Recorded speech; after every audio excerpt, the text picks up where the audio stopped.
It creates a fee on owners of buildings which have been deemed unsafe. It also gives the city of Albany the ability to step in and make repairs and then charge the landlords. That has some opposition. The mayor's office says it also works to prevent landlords from pricing out tenants by means of evicting them. Rents can't go up more than 5% per year, but it does allow tenants to evict if they can prove certain violations.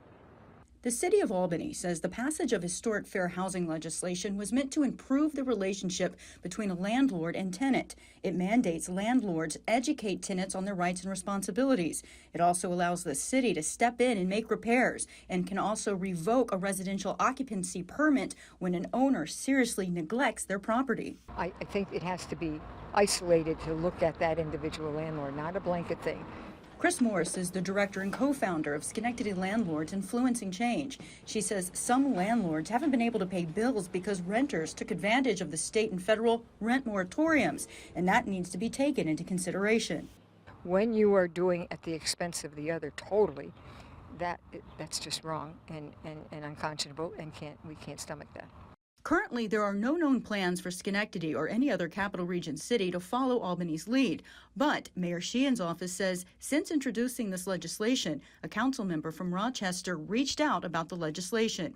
In a statement in part, Mayor Kathy Sheehan said, quote, "The city of Albany will now be in a better position to ensure landlords, tenants, and the city have the tools needed to provide secure and quality housing in Albany," end quote.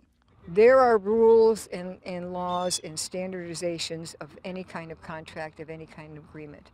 And you need two sides, and they need to be following that. And unfortunately, there are so many who don't, on both sides. Morris says landlords used to be able to evict. Now they have to prove a cause. Those are cited in the good cause eviction law, which includes failure to pay rent, substantive lease violations, unreasonable refusal to allow the landlord access to the premise, illegal use of a unit, and other parameters. At the state level, Senator James Tedisco says he wants lawmakers to pass his bill, which he says will keep people in their homes. It says a loan to grant for our landlords. If they can't pay, just like we say you don't have to pay, we'll pay the rent to the landlords. When the tenants pay them, they'll pay the state back. The mayor's office stands by allowing the city to come in and make repairs. It says often that they issue code violations and then they are ignored and don't get fixed, and that can lead to demolition. That's why they believe that it could help with the blight. You can read the legislation on our website, cbs6albany.com. In Albany, Heather Kovar, CBS 6 News.